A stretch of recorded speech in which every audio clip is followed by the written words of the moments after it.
রাধে সবাইকে। আজ আমি আপনাদের সাথে শেয়ার করব একটি রেসিপি।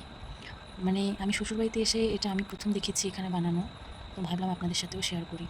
তো আজকে বানানো হবে বুন্দিয়া। আমরা যে ঝুরি বুন্দিয়া খাই সেই বুন্দিয়াগুলোই বাড়িতে তৈরি করা হবে। তো এগুলো যে দেখছো এগুলো হলো বেসন। মানে আমরা যে বুটের ডাল খাই সেগুলোই ভেঙে মিল থেকে গুঁড়ো করে নিয়ে আসা হয়েছে। আর এখন এই বুন্দিয়ার জন্য শিরা তৈরি করা হবে। কড়াইয়ে দিয়ে দেওয়া হয়েছে জল। এখন এই জলেই দিয়ে দেওয়া হবে চিনি। এই তো পরিমাণ মতো চিনি দিয়ে দেওয়া হচ্ছে। তো এগুলো এখন মানে জাল হয়ে শিরা হবে। তো এদিকে হতে থাক। এখন কিন্তু বেসনগুলো যে রৌদ্রে শুকোতে দিয়েছিলাম ওগুলোই চেলে নেওয়া হয়েছে। আর এখন এগুলো মেখে নেওয়া হবে বুন্দিয়ার জন্য। ওই বেসন জল দিয়ে খুব ভালো করে মেখে নিতে হবে। মানে আপনি যত ভালো করে মাখবেন ঠিক ততটাই বুন্দিয়াগুলো পারফেক্ট হবে। তো খুব ভালো করে এগুলো মেখে নেওয়া হয়েছে, কমপ্লিট হয়ে গেছে মাখা। এদিকে শিরাও কমপ্লিট। আর হ্যাঁ, এই যে শিরার উপরে যে ফেনাগুলো এগুলো কিন্তু ফেলে দিতে হয়, আমার ভিডিও করতে মনে নেই।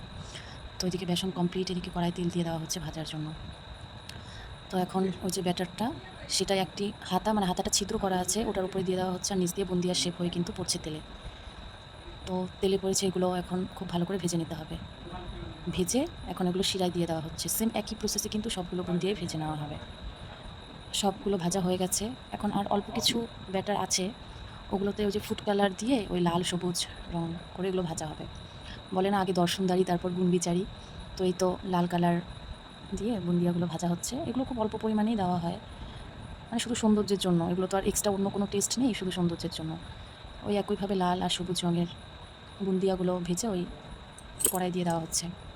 তো এখন এগুলো খুব ভালো করে মিশিয়ে নেওয়া হবে। তো এইভাবেই কিন্তু বুন্দিয়াগুলো তৈরি করা হয়েছে। তো এখন কিছুক্ষণ রসটা টানার পর এগুলো শিরা থেকে তুলে অন্য একটা পাত্রে রেখে দিতে হবে। এভাবে কিন্তু বুন্দিয়াগুলো তৈরি করে। আর রেসিপিটি কেমন লেগেছে জানাবে। সবাই ভালো থাকবে। রাধে রাধে।